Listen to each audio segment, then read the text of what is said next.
This is Smithy.tv.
Very coffee.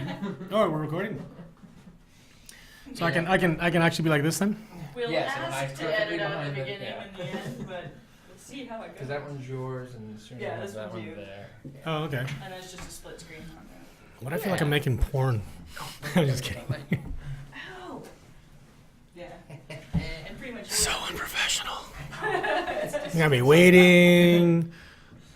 Bottled water, like right? who, Hey, it's you know. not tap water. No, but that's the problem. There's nothing wrong with tap water. We live in Toronto. We don't need. You don't need this. It's only tap water. I would prefer tap water actually. I read that on your. I'm very. Yeah, I'm very anti. I just like it cold. If I could have it in the fridge. I have. That's why I have like a pitcher in the You fridge. know those. You know those Crystal Springs water. You know those water cooler things. Right. I have one, and I just fill it in. I fill it up in my sink. Nice. And friends come over and they're like, oh man, this water's so good. I'm like, yeah, it is, because it's Toronto tap water. No problem. You don't need it. Yeah, no, I fill my jug, put it in the fridge, boom. Yeah. Love it. So, we are back in the studio for the Mind Reels on Smithy TV. Yes, we are. What a weekend. What a weekend. I love what you've done with the place. Thank you. It's fantastic. Beautiful. It's kind of swanky. It is. That's It's the curtain. behind the velvet rope, right? Yeah. Exactly. That's where that's the VIP section. We're not allowed back there. But we had a great weekend. We were at the Toronto Screenwriters Conference. And so we had that, and then we're back in the studio. It was Monday, and we were chatting with Diego Fuentes, which is awesome because It's weird. I want to get it right out of the way. Your character has been my favorite character so far on Remedy. Yeah, I got absolutely so lucky with this part, so the very first episode we got together as a cast and we did what's called a table read, which is like what we're doing here, and you read the script, so you bring voices to it. And I was sitting right next to Pat McKenna, whom I've worked with before, and he's fantastic. Lisa Rupert Martell's on the other side of me, who's another fantastic actress. And Enrico was a little late. Now, I'd worked with him prior in a movie called Servitude, and also did an episode of Flashpoint. And I did an episode of Flashpoint. And so I wasn't quite sure if he'd remember me because he's a big star. Like he's like Enrico is a big dude, man. Like this is Mathazar from We were just talking about that. But anyway, so he comes in a little late, and the first thing he does, he gets up, he goes, Diego. He gives me this big hug, and he says, "That's my favorite character on the show too." So awesome. to get that from him on day one was like. Just like, okay, I need anxiety pills. It was just the most amazing, warmest welcome that I've ever gotten on anything I've ever done in my life. It was great, yeah. It's a very well-written character. I wish I could say it was me, but it's not. In fact, I'm a prick in real life. So no, it's really acting being that nice. It's tough. Yeah. Just want to kick that kid out of his wheelchair. It's like, come on, kid, I got things to do. It's almost beer o'clock. What do you? No. It was when I read the first sides for the audition, I was just like, I need this. I want this. Yeah. Like, we auditioned for so many things, and everyone is. My family's been around me forever. I've been professionally acting for 24 years, and they're like, so what was the audition for? I'm like, I don't know. What it's like, I like to approach auditions the same. I don't like to give them any weight, so it doesn't bother. You know what I mean? So it's like, TV, movie, commercial, they're all the same. You know, you go in, you try to not, just so it does, because as an actor, you know, I used to talk to kids in high schools and say, an audition's a job interview. That's all it is. It's just a job. And if you fret over your job interviews over and over, and sometimes you have like 20 in a week, and you don't get them, like, so I usually, you know, sort of just throw them off. It's like, yeah, okay, audition's done. But this was like, I want this. I really want this part. And yeah, so I'm here talking to you guys, and it's like, you know, it's pretty amazing. And so lucky. Fantastic. Yeah. I mean, because I think we were chatting with Kate. Wow. Kate. Wow. What Kat? Kate. Too much Game of Thrones in my About head cats. right now. But we were talking how it starts out, it's supposed to be, you know, it's another medical drama, and we were like, really, we need another medical drama. But the whole upstairs, downstairs thing works so well, and I think that's why I tend to gravitate more towards your character and all the Porters, is because it's a side you don't see in a lot of medical dramas, and it's Bruno is a more human face.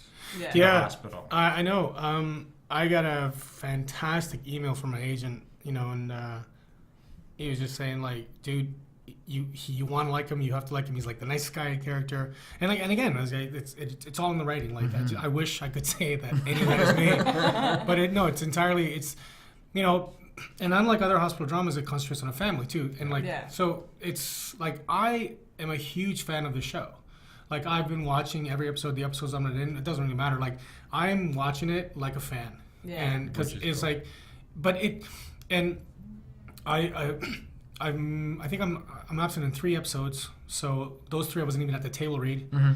And so, like, I'm just like, I want to know what's going on. Like, what's like, you know? And then you come in, if like I missed one of the episodes, and I come in and I see all these, I see the writing. I'm like, what's going? Like, I'm trying to find out what's going on, but at the same time, I'm like, I don't want to know because I want to watch this show. Yeah. Like, again, I'm a huge fan of Enrico. Like, he is just.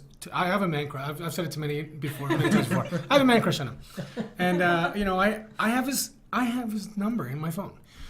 You know, like, he doesn't know I have it. He doesn't know I have it, but no, he's amazing, and like, he's just such a good actor, and I like the fact that this show has brought him back to a bit of comedy. Yeah. You know, because he's really a funny guy. Yeah.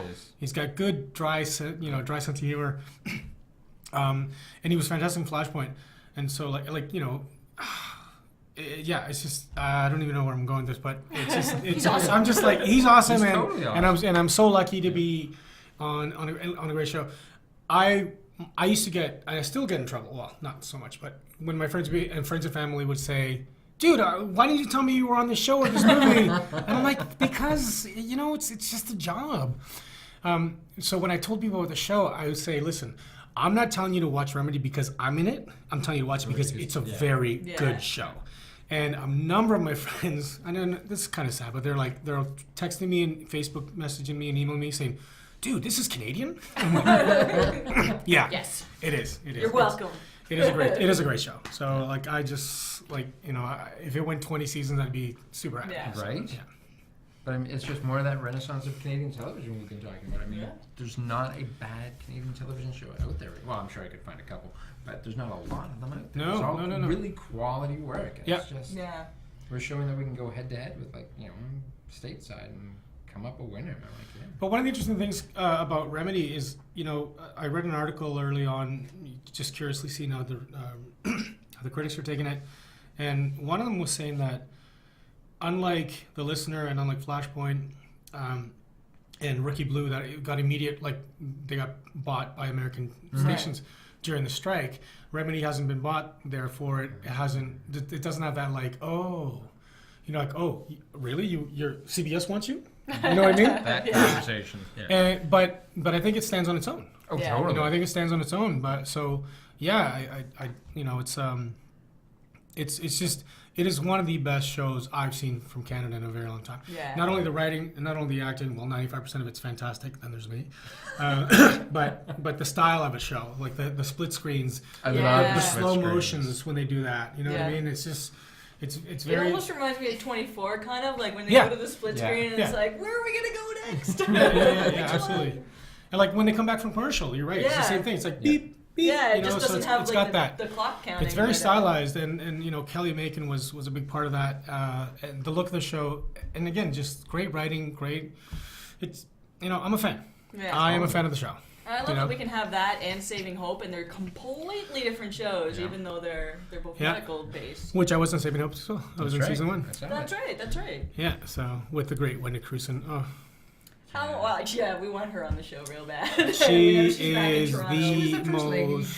She's one of the most beautiful women I've ever met in my entire life. She's Wow. ridiculous. Stunningly I can't even gorgeous. imagine. But I met. Yeah, this See, I was just love the on fact that Twitter. you- I Keep going. tweeted this. I tweeted that. I met Sarah Rafferty. I'm a huge fan of Suits. Shot in Toronto. I've been dying to get on that show. I've been watching it since season 1, like every episode. Wicked. Now it's on Netflix now, so I you know, I saw the first 2 seasons again. I'm like, I forgot how good this show is. And then lo and behold, I see that Sarah Rafferty's co-hosting with The Social, where my friend Tracy Melcher, whom I used to work with at Much Music, was on there. And so I sent Tracy a text saying, why Sarah Rafferty's not a bigger star is a mystery of the universe. She's twice as talented as she is gorgeous. Anyway, so she showed Sarah Yeah. the text, and she didn't know it was going to come down. So on Friday, what was her last day, I'm super busy. I'm about to go to Australia in 2 days. Like I haven't even packed yet, but I'm like, I'm going down to Queen and John, and I'm going to meet Sarah Rafferty. And so it was so sweet because Tracy Melcher is one of the nicest people in the world. And she sees me, she goes, "Oh, come here!" She calls me over and brings me right backstage area. And there's Sarah Rafferty. She goes, "This is Diego from Remember the One I was telling you about?" And we just started talking. I was just like, Wow. "This is Donna." Yeah. So, you know, like the fact that we're talking and you're interested in talking to me, for me it freaks me out because I'm the fan. Yeah. I'm Oh, yeah. you guys. Yeah. Like, you know, it's like I met Sarah Rafferty, and Yeah. it's exciting. You know what I mean? totally Like, get that. We just get to geek out together. Yeah. Like Yeah. the stuff Yeah. that gets us excited. my family would never let me be anything but who I am. Like, yeah, Good. like, yeah, no, like I could have won 6 Oscars and would be like, "Oh, you're here, good, wash the dishes." Yeah. You know, Garbage it's Take like, out to be the taken trash. out. yeah, exactly. Yeah, my family will always. I mean, they're the best. They're the best. But yeah, and they left Chile, and you guys were in Nova Scotia. And Yeah, you grew well, up in New our- Brunswick, and- Yep. Our my timeline in Canada was Toronto for up till 80 or 4 years, then Halifax, then St. John, Dartmouth, Hamilton, and Then Hamilton Toronto. after Yeah, well, that. Hamilton. Yeah, so we sort of made our way East out. Coast and then Hamilton. Came back. My dad was a doctor, and like, so it's been revealed that Bruno is in fact a doctor on the show, and Yeah. he's doing what he can, you know, to. Yeah. That was my dad. My dad came to Canada. Wow. And he didn't work in a hospital, but he had to do it all over again. Wow. So I think one of the reasons we moved a lot is because he sort of went where the scholarships were and where he could. That's fair. So he was studying and Yeah. becoming a doctor. So that took us out east for a while. Halifax, Dartmouth, St. John, then back to Hamilton, Mac, and then finally back in Toronto. Yeah. Wow. Cool. And you talk about how you were on stage and it just kind of hit you, and that you wanted to be acting. Well, no, it wasn't. No, it was actually. It wasn't on stage. It was on Yonge Street. It was- Oh. yeah, Like a like stage when I was in high school, I was like, I wanted to get a job that I could do kind of easily over the summer, not work too hard. And then someone recommended being an extra. I'm like, really? You get paid for being? So yeah. So this girl, I think it was you and Jenny Yip, I think, in high school from Humberside. She had done some extra work, so I went to an extras agency, and there I am in the very first movie I got sent to be an extra one was a movie with Hal Linden and Alan Alda and Oh Anne my Margaret, and I can't remember God. the name of the movie. But there I am, we're shooting in an arcade. Remember the old arcades on Yonge Street? Yeah. Oh, yeah. Okay, so we're in an arcade, and there is like Hawkeye from MASH, and I'm just like, I'm 17 years old. Oh my god. I'm freaking out, like, but at the same time, I had a real sense of like, this is just a job. So I wasn't like, you know, in my head I was freaking out. Yeah. But just sort of like, okay, walk from that machine to that machine. Sure, no problem. Boom, boom, boom. But then the lights, the hustle, the bustle, people running in around, and you know, it was just like, I'm like 17-year-old kid and going like, this is awesome. Yeah. Like this is amazing. Like, you know, I was like, okay, so I want to be in films. And so I did extra work all summer long, and the turning point for me was there was a TV series at the time being shot here called Night Watch. Right. KNIGHT. Oh, yeah. It was sort of like the Knights were like the guardian angels. Yeah. Benjamin Bratt was one of the lead guys. Catherine Keener was in it. Dermot Mulroney. I No, gotta sorry. go back and watch this. Yeah, exactly. Like this is back in the day. So Catherine Keener, Benjamin Bratt, Calvin Levels, Samantha Mathis, who went on to do Pump With Volume. Yeah. So these were the core Knights. And so they did a go-see where they just wanted to see different people, how they looked. Now, I initially went for an extras go-see. And the producer looks at me and says, you got a really good look. Because I had long hair at the time. Cool. She goes, can you read? I'm like, sure, no problem. Never acted before in my life. Never took an acting class in my life. She goes, can you read? I said, yeah, no problem. So she just grabs me, gives me the what are now called sides, which I didn't know. And so I read it. And I read the thing. And she goes, okay, great. I want you to come back tomorrow and read for the other producers. Because what they were doing is, like MASH, they were, you had the main doctors. Yeah. But if you remember MASH, every once in a while, Kelly would come in, Eva Right. would come in, all Yeah. these people that you saw on a regular basis as extras, but every once in a while, they threw them lines. Because I think they wanted to say, like, if we have the same group of kids, can they act? If we throw them a line, will they? Yeah. So that's how I started acting. I got my first actor credit on Night Watch. Wow. And I got my, before taking my first acting class. That's amazing. That's cool. And so, like, because I've always been a really good liar. No, but You're not watching this, right? but what really helped me out was my brother. My brother is he's a former teacher, now he works for the board. He says to me, he goes, hey, this acting thing, you seem interested in it. I'm like, yeah, I'm pretty good. He goes, you gonna take any classes? And being like 18 or 19, cocky, I was like, dude, I'm doing okay. So he grabs me. He literally grabs me by the shirt and says, listen, any idiot can drive a car. But to be a race car driver, you have to learn. And it just went, I was like, yeah, right. So the next week I was taking acting lessons. And Wow. and I've taken them as often as I can when I can. So That's cool. but yeah, so that was how I mean, my dad was a doctor. In high school, I was going to be a doctor. Mm-hmm. I used to look at his medical books, his surgery books, like people with like torn limbs and spikes through their hands, and I was fascinated by the human body, and that's where I was going to go. And then all of a sudden, I landed on a movie set. It was like, and it's been all downhill since then until now. And then he plays a doctor on TV. Yeah. Yes. Still works.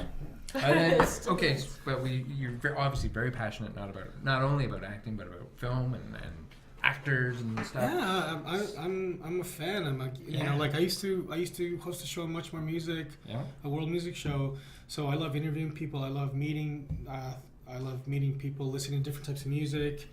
I'm a big fan of acting. Before the internet, amongst my friends, there was me. I'd get that call at 3:00 in the morning. Dude, I know that call. Who's that guy? Who's that guy in that movie? That movie with I'd the be like, thing? that Yep. was Kevin Bacon. Right. Okay. So for some reason, I've always loved know it that and I phone enjoy call. it. Yeah, Yeah. that phone call before Google. And we were like, it's like, it's 4:00 in the morning. What? So. Yeah, it was pathetic. We had I would get calls at home I worked in a video store for the longest time, and they would call me at home, and they'd say, do we have that movie with that guy that did that thing? I'm like, yeah, and it's on this shelf, and it's right here, and this is how long it is, and this is who was in it, and it was like Remington Steele, just citing off stuff. But if we're going to talk about movies, what is your all-time favorite movie? Do you have one?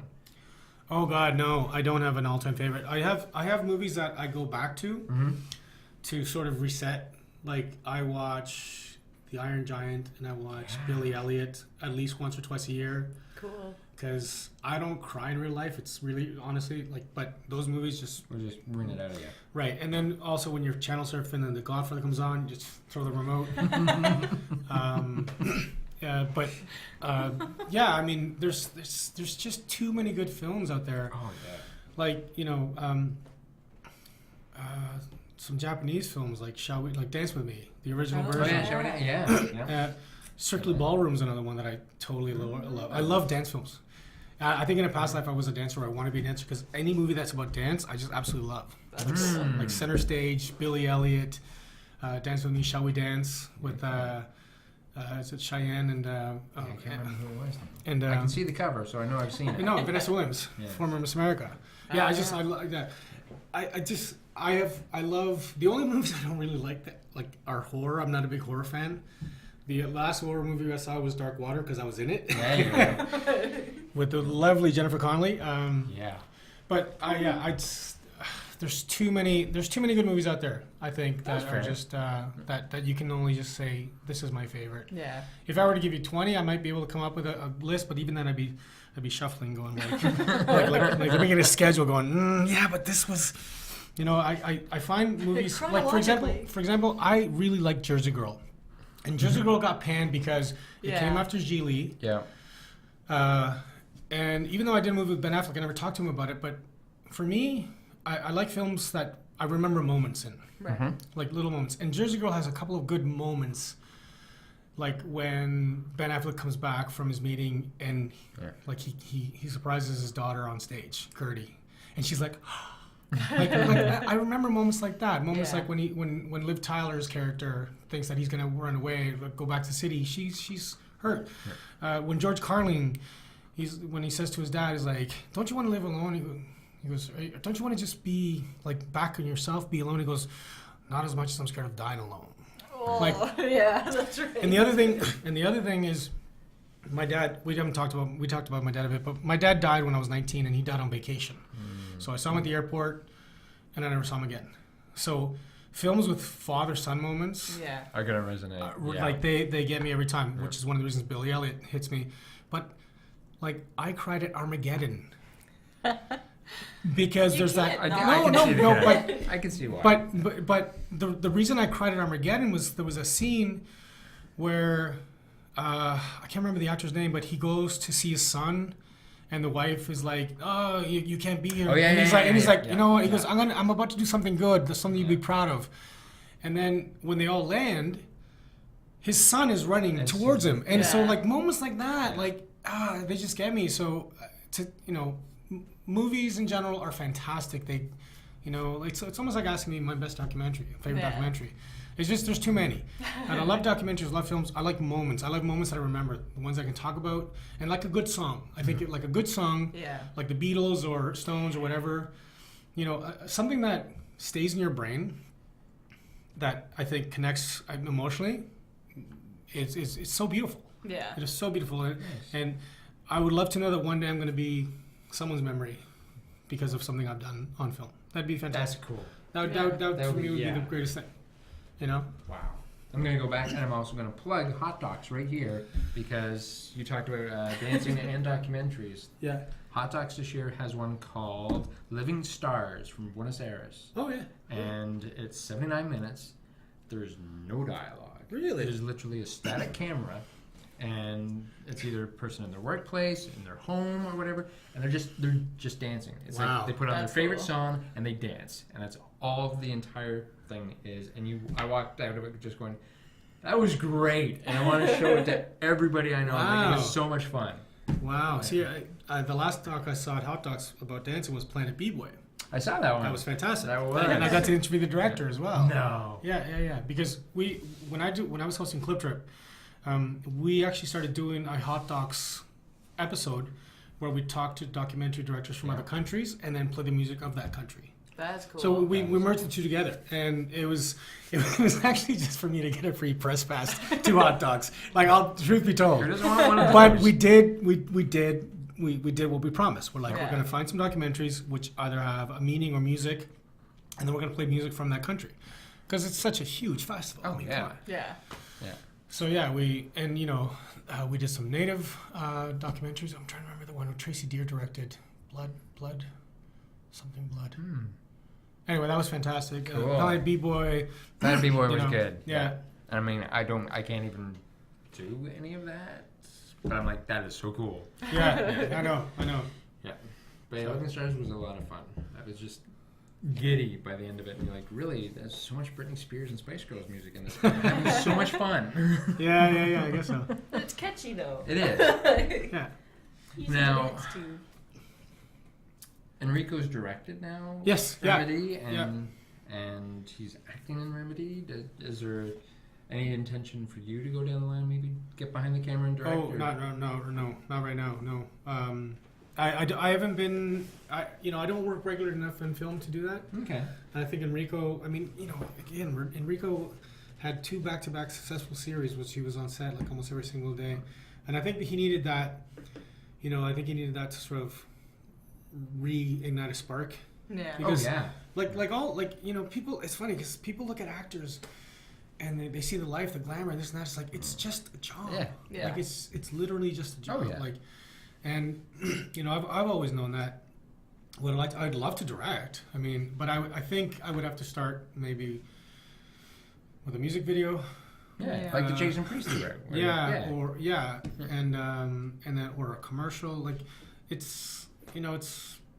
I think I could direct actors to give me a performance, but when it comes to the movements of the camera and the angles and this and that, like it's watching the directors of Remedy, like Cal Coons did episode 5 that comes out where I'm a doctor, but if you rewatch episode 5, the opening shot, after they come back from the opening, it's Dr. Decker and Sandy. They enter the elevator. Okay. They do a talk. They keep walking around. It goes around. Then they come to me, who's brought in Gwen, the girl that brought him from the cab. And then they go back. It's like a 3-minute shot. Like, I love that. And like it's one of those things that I'm on set watching this, and I can't wait to see it because. Yeah. But like that for me, like directing is not just about I think getting work out of your actors.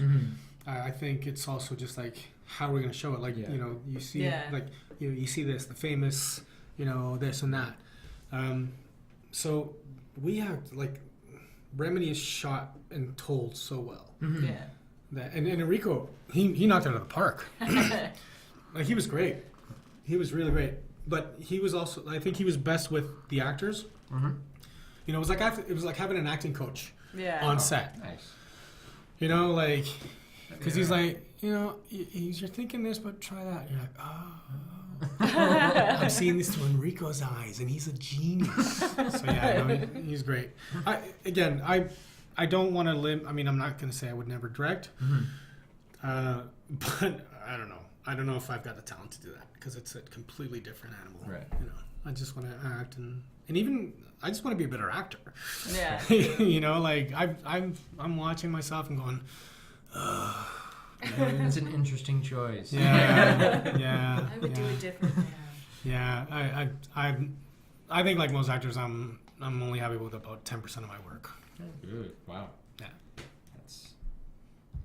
Well, at least you're a fan of the show. But that's the thing. But I'm a fan of the show for the other people. And it's like I've watched the show most often with my family, and it's hard because they're like, yay! And I'm like, okay, I want to. Plot point. Yes, like I wasn't there at the scene. I want to see what's going on. So. Yeah. Now, just out of curiosity, because I just need to know how much of it is on set, how much of it is actually shot in an actual location. Well, locations were 1 out of 5 days, 1 out of 6 days. Okay. So usually we shot on a Sunday at Jawrinski Health Center in Hamilton. Thank you. That's what it was. Yeah, a beautiful hospital on the mountain in Hamilton. And the rest of it's shot on. That's insane. Yeah, and there's been a couple of exterior locations like the strip bar and the strip club, and there was the medical. There was the one with the medical unit. That was actually on the parking lot of the set.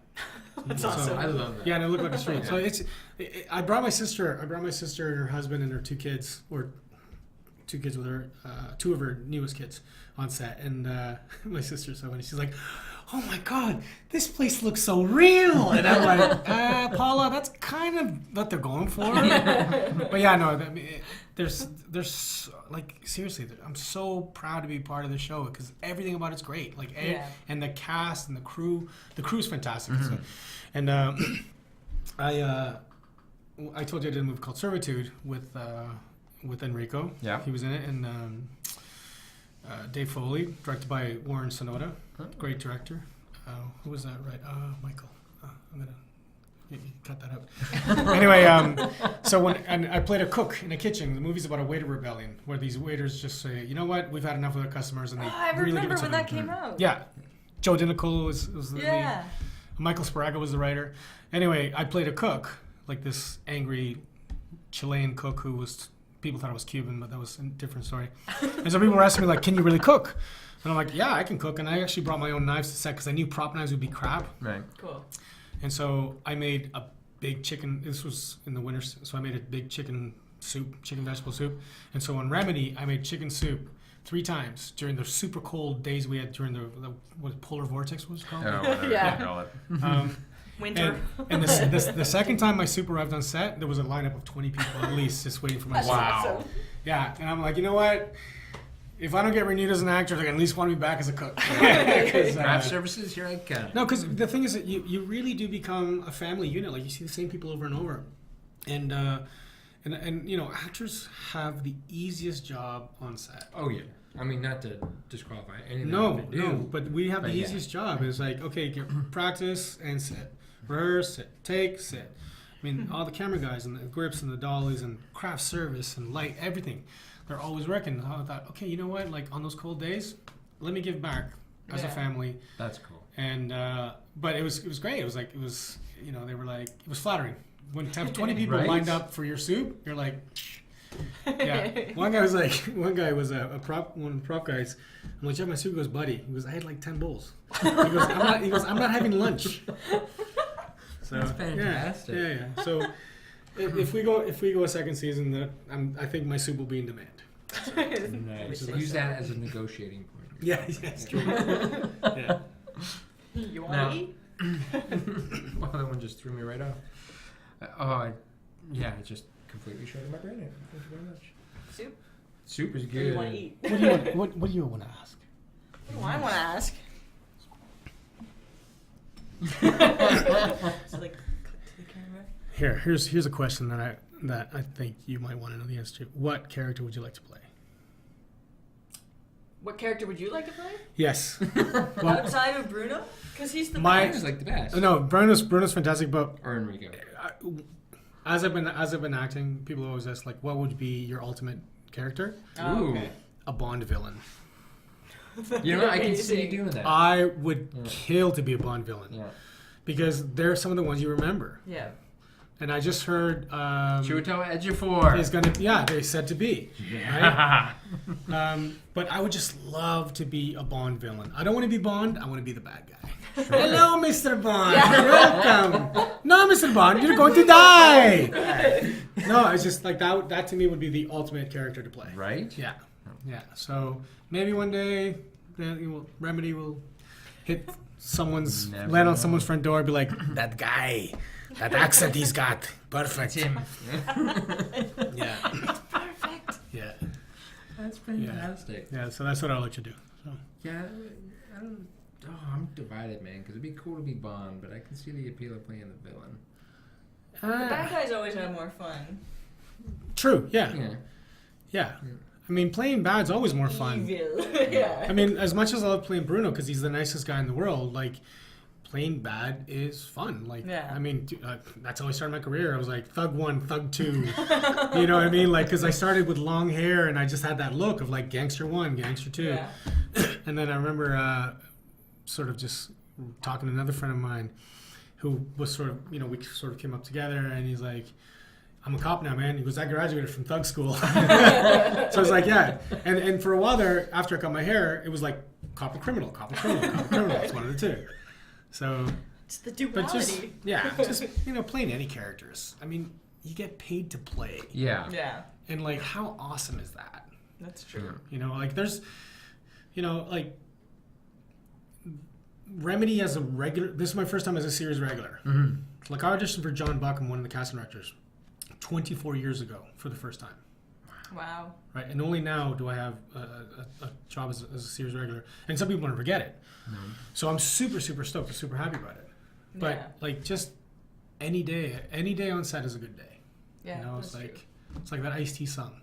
Today is a good day. I didn't have to pick up my AK, but it's different for me. Like today I'm on Hoping it's set. different. Sometimes I have to. Because like you get picked up, you get to set, they have breakfast for you, you work, then they do what's called substantials, which is like pre-lunch, then they have lunch, and you sit and you got in a room and you watch TV. Like it's a little boring. No, I'm kidding. No, it's great. I mean, if Remedy goes, I will be on Remedy as long as they'll have me. That's Yeah, it's great. I love it. And I love that, like, because I mean, it focuses on like the main family characters, but Yeah. everybody around them is so interesting and intriguing, Yes. and has amazing moments throughout Yeah. every Yeah. single episode. Yeah, They really flesh it out, I think, with the other characters. but that's the key to good television. Yeah. I mean, if you look at really successful TV, it's never about the main character. Right, exactly. Frasier, for example, who were the more interesting characters? Niles, his dad, Daphne, right? Yeah. Cheers, even though it was Sam and Diane who were on the opening credits, Yeah. right? The other characters were totally. better, right? Like, you need to build. You need to build greater characters around the main ones just to keep other people enticed. Yeah. You know? Yeah, that's true. And like I also read another that whole upstairs downstairs thing. You know, one of the early reviews I read was about they were compared to Downton Abbey. Yeah. With Yeah, the I whole- That's read that. cool. And I'm Yeah. like, sure. Yep. Okay. I'll put on my British accent and maybe like this. Thank you, sir. But we had a lot of consultants on the show, people we talked to beforehand, and they said, yeah, this is the dynamic of a hospital. And a lot of people that I know in the medical field said they got it right. Nice. Cool. You know, and I passed that on. And there, one of my dad's former colleagues is at Dalhousie University, Dr. David Young, and his wife Charlene is, we've known them as we were kids, and she's super excited. But they're watching the show with. Yeah. At the same time, though, there will be the occasional. See, the weird thing about, like, I'm not a Twitter person. I like, one of the first signs of the apocalypse is the fact that I'm on Twitter. Okay, because I thought never. But we were kind of like, hey, are you gonna tweet? And I'm like, oh, okay, fine. So, but it's cool because I was watching, and you get to connect with people that watch, totally. and it's like it's amazing. Yeah. And there was this one woman, her handle is Nurse something. I'm not gonna say. And Brian is doing compressions, right? And then the tweet comes out, that's it, I'm calling it. Because he says, I'm calling it, the patient died, right? She goes, I'm calling it, worst compressions ever. And so I waited a day, and I tweeted her, I said, by the way, please remember that there's a real actor under those compressions, and we would hate to hurt him. Yeah. And then she writes back, okay, that's fair. we crack ribs sometimes. exactly. And I'm like, Wow. yes, I know that. Like, it's better than MASH. I mean, do you guys? Again, MASH is one of my remember. favorite shows. I love Like, it. they would just be like, Yeah. at least Brian's going. Yeah. So. We just don't want to break Yeah, the guy. exactly. So and she writes back. It's when your profession is being filmed, you see you it a wanna little do it different. right. And I'm Yeah. like, of course. Yeah. And I wrote back, my life's not Entourage. I'm an actor, but yeah, believe me, my not life like is that, no yeah. Entourage. So I can look at Entourage and go, yeah, right. Can't get any yeah. seat you want at a restaurant. My ass. So, yeah. Oh, that's awesome. Now, have you had to use any medical services since you started Remedy? Have you seen like the patient side of it since you started the show? No, thankfully, no. But I will tell you a very funny story. After just a few weeks in of shooting, we had shot the episode 1 where I told Dr. Decker about relocating guy's shoulder. Yeah. And I was like, you might want to rotate the arm before popping it in, right? And you got all snooty. Yeah, exactly. So about 2 or 3 weeks later, I curl at the Hyde Park Curling Club, and every 2 Fridays a month they have what's called the Beer League, which is just a bunch of hacks getting together, and we play from 11 o'clock till 2 in the morning. Nice. Okay, That's 11 awesome. p.m. It's amazing. And one guy fell on the ice and dislocated his Oh. shoulder, and I went and I helped him pop his shoulder back in. This was Nice. a week after we shot that scene. Wow. And I just said to him, I said, well, I'm not really a doctor, but I play one on TV. So I was able to say that. So, yeah. So that's my one post sort of medical thing since starting Remedy. That's so cool. Yeah, it was very, That's very way funny. better than needing medical services. Yeah. Yeah. But it's a global television has, they do a little behind the scenes stuff. Right. The upstairs down there with Pat McKenna, which is hysterical. And they did one thing on Family, which was myself, Stephanie Belding, and Dylan Casey. And, Stephanie Belling's mom's a nurse. My dad was a doctor, and Dylan's dad was a doctor too. And Dylan said something very funny. He goes, when your dad's a doctor, he goes, the Canadian medical system is the best because you literally get front of the line. And I grew up with my dad and his friends. So yeah, you go see someone and like, it's like a backstage pass. So I don't know if I have a true sense of what really happens to real patients, but because it's like, you know, professional courtesy. It happens in everything. Totally. It happens in everything. So Your medical life is like Entourage. yeah, my medical life, exactly. There we go. Mirrored them together. Yeah. And get you a ton of pressure like that. Yes. Yeah. Oh no, but I also like I have a stethoscope that belonged to my dad that I actually wore. Like I kept it in one of my pockets that nobody knew. And the watch that I wear on the show belonged to my father as well. That's amazing. Yeah. So really nice. They let me. I showed props. I mean, I showed wardrobe, and I said, "This watch is my dad's. Can I wear it?" And they said, "Yep, no problem." Perfect. So yeah, it's nice. We've had a few moments watching with my family, especially the one where Bruno comes out as a doctor, and my mom's sort of teary-eyed. Well, I was all happy. And yeah, it's great. I mean, this has been the best year so far. I met Sarah Rafferty. That's all that matters. And Colin Wilkinson, I saw. Oh yeah. That was awesome. But that was just like random. Well, okay. So let me tell you my fascination with Les Miserables. So as I told you, my dad died on vacation, and took him to the airport. Never saw him again. About 3 or 4 weeks after he passed away, I had tickets to the Royal Alex. I was a subscriber to their season, and it was Les Miserables with Michael Burgess, the original Jean Valjean. And so I went to see this musical because it had just come out of Broadway, and I heard fantastic things. And then at the end, spoiler alert, Jean Valjean dies, right? And I start bawling, like bawling. My friend Liz, she's rubbing my back. And I still remember, I can still see people, like the lights went up, everybody left the theater. There was not a single person in the theater. There were ushers going like, what do we do? And I just started, like, this performance was like me seeing my dad die, because I didn't see it. I missed the closure. And so fast forward to about, 15 years later, about 10 years ago, I'm at a golf tournament at Taboo Resorts with a bunch of performers, and I'm the MC, and one of the performers is Michael Burgess. So I introduce him. I tell my story and I say so this man has no idea how important he was at one point in my life and how much he means to me. So he goes on, he sings his songs, and I go upstage to extra him, thank him, and he just turns to me and says, "Sing with me." Oh my God. I'm like, what? He goes, "Sing with me." I said, "What do you want to sing?" He said, "Let's sing Bring Him Home." Oh dear God. I'm like, okay. So we're sharing a mic. God on us. And so that was like my first, wow. So it was fantastic. Wow. And then so when Les Mis came back to Toronto recently with Ramin Karimloo, I saw him on the morning show, and I was like, you know what? The brother's Iranian, man, and he's Jean Valjean. I'm gonna go watch the show. And so I went, and I called the publicist of Remedy. I'm like, by the way, can we get a meet and greet? No problem. So then I get my picture taken with Ramin backstage. And then out of the blue, just walking towards High Park Curling Club, on the way there, Colin Wilkinson is there. And I first said, "Hey, Michael," like I'm mistaken him for Michael Burgess. And he goes, no, I'm the original. And I was like, holy crap, that's just, and so I said, I gotta take a picture. So the 3 best Jean Valjeans, in my opinion, I'm standing in a picture of them. And so incredible. And a friend of mine, Charlotte Osborne, I put her on Facebook. She goes, "By the way, I hate you. Just so you know." Just so you know. That's what I was saying. It just makes me laugh every time I think about it. That's fantastic. Yeah.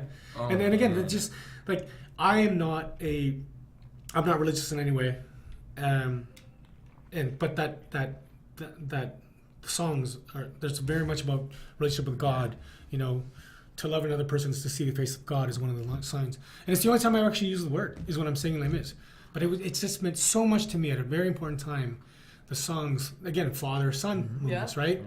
And to meet the people that like brought that to life is like wow. So yeah, it's been a good year. It's been a really good year. That one floored me. Yeah. Wow. Yeah. And it's that's. I've had a good listen. I've had a great life. I'm not complaining. I always say, I've never had a 9 to 5. I've never worn a suit to work. I've never worked in a cubicle or an office. My bank account reflects it quite often. But I've always been pretty happy. And for something like Remedy to come by and again play a character that is like my dad. It's like, wow. Right? And the writing is just so good. It's like, you're here interviewing me about something I'm doing. It's like, I'm still freaked out about that. Like, I'm reminded, we're having a conversation as if we're at a pub, but there's a camera there. Why? Because... Should we tell him we wanted him right after the pilot episode? Oh, yeah. Oh, no. Yeah, as soon as we guys get that guy. Yeah. We both said, we want him. Yeah, it's... Enrico, you're just a given. Yeah. We know he's coming in at some point. I got his number. He doesn't... Hey, I'll give it to you. He doesn't know. I'll swap you. I think I've got Ali Liebert's number here. No, okay, so I got to tell you this one, too. Like, this is just, again, more like, wow, this is your life. Mm-hmm. I get a call. I'm walking through Dufferin Mall one day, and I get a call. Oh, it's Enrico.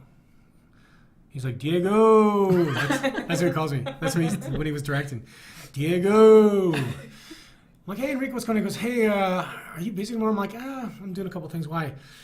I got to put something on tape, and I was just wondering if you could read with me. And I almost dropped my phone. I'm like, so I was like... Let me check your schedule. Yeah, hang on, let me sec. It's like, yeah. And so like, I, like, Mathazar in Galaxy Quest. Yeah. Veronica Mars. Right, yeah. Just Shoot Me. Gianni Versace. Oh, yeah. Right? Like this is the same actor. Person of interest. Yeah, He's like so exactly. creepy. And this is one actor that like so few people can do it. And he is just an amazing actor. Like you just like you can't take your eyes off him. Everything he does is believable. Yeah. And he's fantastic. And he calls me to help him put something on tape. Right. I'm like, am I alive? Like, how does this happen? Like, fortunes just change from one day to the next. Oh, and I've always been thankful of everything I've done. But this has just been icing upon icing upon icing with cherries and cognac on the side. Yeah, it's perfect. Yeah, no, that's cool. That is so cool. I am very thankful for what I have. I've always been thankful. I have a great family, great friends, great support, but there's no... I mean, this has been by far greater than anything I've expected, ever. And that, I think, is probably perfect. You can't wrap it up any better than that. That's a decent end note. Oh, man. Dude, thank you for finding the time to come in and chat with us. Oh, my pleasure. Thank you so much for having me. Before packing. Yeah. I haven't even packed yet. That's right. I haven't even packed yet. What time is it? It is 7:25. Okay, I leave in less than 24 hours. That's wicked. And half of that's got to be at the airport, so. Yeah. Toronto, Vancouver, Auckland, Melbourne. I lose an entire day. Yeah. Yeah. So. Yeah. Better you than me, pal. Better you than me. Although I'd go to New Zealand. Better me than you going to New Zealand and Australia. I'd go to That's the way to end it. That is perfect. So you guys at home, thank you for watching. Sue, good show as always. Dan, thanks for having me. Awesomeness. And that is great. We will see you next time on Mind Reels and Smithy. Download that app. If you haven't got it, download that app. Yes, indeed. All right. Now we do the part where we still rolling until Tim turns it off. That was We're still